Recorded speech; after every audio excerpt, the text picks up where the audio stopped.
saya akan membahas tentang hubungan industrial Pancasila. Hubungan industrial Pancasila adalah sistem hubungan yang terbentuk antara para pelaku dalam proses produksi barang dan jasa yang didasar atas nilai-nilai yang merupakan manifestasi dari keseluruhan sila-sila Pancasila dan Undang-Undang Dasar 1945 yang tumbuh dan berkembang di atas kepribadian bangsa dan budaya nasional Indonesia. Adapun ruang lingkup hubungan industrial Pancasila dibagi menjadi 4. Yang pertama, ruang lingkup cakupan, membahas tentang hubungan kerja antara pengusaha dengan para pekerja didasar pada perjanjian kerja yang terdapat unsur gaji, perintah, dan pekerjaan. Yang kedua adalah ruang lingkup fungsi. Fungsi ini dibagi menjadi 3. Yang pertama adalah fungsi pemerintahan. Fungsi pemerintahan yaitu menetapkan kebijakan, memberikan pelayanan, melaksanakan pengawasan, dan penindakan terhadap pelanggaran undang-undang ketenagakerjaan yang berlaku. Kemudian yang kedua, fungsi pekerja adalah menjalankan pekerjaan, menjaga ketertiban, menyalurkan aspirasi, mengembangkan keterampilan, dan ikut memajukan perusahaan. Fungsi yang ketiga, fungsi pengusaha adalah menciptakan kemitraan, mengembangkan usaha, memperluas lapangan pekerjaan, dan memberikan kesejahteraan kepada pekerja. Ruang lingkup yang ketiga adalah ruang lingkup masalah. Terdapat beberapa poin di dalamnya. Yang pertama, syarat kerja, pengupahan, jam kerja, jaminan sosial. Ketiga, organisasi ketenagakerjaan, dan lain seterusnya. Ruang lingkup yang terakhir adalah ruang lingkup peraturan undang-undang ketenagakerjaan dibagi menjadi 2. Yang pertama, hukum material, dan yang kedua adalah hukum formal. Hukum material sendiri dibagi menjadi 3. Yang pertama adalah Undang-Undang Ketenagakerjaan Nomor 13 Tahun 2003. Yang kedua, peraturan pemerintah. Yang ketiga adalah Perjanjian Kerja Bersama atau PKB. Yang kedua adalah peraturan perusahaan atau PP dan perjanjian kerja. Yang kedua adalah hukum formal. Hukum formal ini dibagi menjadi 2. Yang pertama adalah Undang-Undang Penyelesaian Perselisihan Hubungan Industrial. Yang kedua adalah Perpu Nomor 1 Tahun 2005. Landasan hubungan industrial Pancasila mempunyai landasan ideal yaitu Pancasila, dan landasan konstitusional adalah UUD 1945. Secara operasional berlandaskan GBHN serta ketentuan-ketentuan pelaksanaannya yang diatur oleh pemerintah. Hubungan industrial Pancasila juga berlandaskan kepada kebijaksanaan pemerintah untuk menciptakan keamanan nasional dan stabilitas nasional. Tujuan hubungan industrial Pancasila ada 5, yaitu mensukseskan pembangunan cita-cita bangsa yang adil dan makmur. Kemudian ikut berperan dalam melaksanakan ketertiban dunia yang berdasarkan kemerdekaan, perdamaian, dan keadilan sosial. Yang ketiga, menciptakan ketenangan, ketentraman, dan ketertiban kerja serta ketenangan usaha. Dan yang keempat, meningkatkan produksi dan produktivitas kerja. Dan yang terakhir, meningkatkan kesejahteraan pekerja serta derajatnya sesuai dengan martabatnya manusia. Tentang asas-asas untuk mencapai tujuan hubungan industrial. Asas-asas dibagi menjadi 7. Yang pertama, asas manfaat.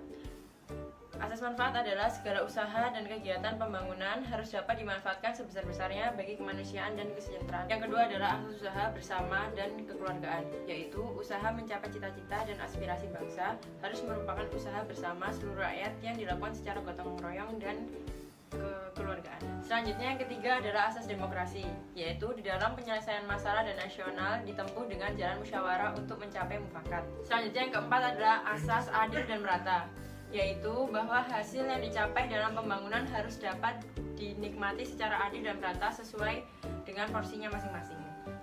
Selanjutnya yang kelima adalah asas berbagi kehidupan dan keseimbangan, yaitu harus diseimbangkan antara kepentingan dunia dan akhirat, material dan spiritual, jiwa dan raga, dan masih banyak lagi. Selanjutnya yang keenam adalah asas kesadaran hukum, yaitu setiap warga negara harus taat dan sadar pada hukum dan kewajiban negara penegak hukum. Yang ketujuh adalah asas kepercayaan pada diri sendiri. Itu dibagi menjadi 2, yaitu asas kekeluargaan dan gotong royong dan asas musyawarah untuk mufakat. Ada pola pikiran dan pandangan industrial Pancasila. Jadi ada 6 pola pikiran, yaitu yang pertama, hubungan industrial Pancasila atas keseluruhan sila-sila dari Pancasila secara utuh. Yang kedua, hubungan industrial Pancasila meyakini bahwa bukan hanya sekedar mencari nafkah, tetapi kerja sebagai pengabdian manusia kepada Tuhan Yang Maha Esa. Yang ketiga, di dalam hubungan industrial Pancasila, bekerja bukan hanya dianggap sebagai pangkal produksi, tetapi juga sebagai manusia yang memiliki harkat dan martabat. Yang keempat, di dalam hubungan industrial Pancasila, pengusaha dan pekerja tidak dibedakan, baik itu dari segi golongan, keyakinan, politik, ataupun gender. Yang kelima, sesuai dengan prinsip musyawarah dan mufakat, maka hubungan industrial Pancasila berupaya menghilangkan setiap perbedaan yang ada di dalam lingkungan. Dan yang terakhir, di dalam hubungan industrial Pancasila didorong terciptanya keadilan sosial bagi seluruh rakyat Indonesia. Selanjutnya ada sarana penunjang pelaksanaan hubungan industrial Pancasila. Yang pertama ada lembaga kerjasama bipartit dan tripartit. Lembaga kerjasama bipartit adalah forum komunikasi dan konsultasi yang berkaitan dengan hubungan industrial di suatu perusahaan. Setiap perusahaan yang memiliki 50 karyawan ataupun lebih dari 50 karyawan wajib membentuk lembaga kerjasama bipartit. Lembaga kerjasama tripartit dikembangkan dengan forum komunikasi, konsultasi, dan dialog antar ketiga pihak. Selanjutnya yang kedua ada kesepakatan kerja bersama atau KKB. Melalui kesepakatan ini dapat diwujudkan suatu proses musyawarah mufakat. Di dalam kesepakatan kerja bersama ini, semangat hubungan industrial Pancasila perlu mendapat perhatian.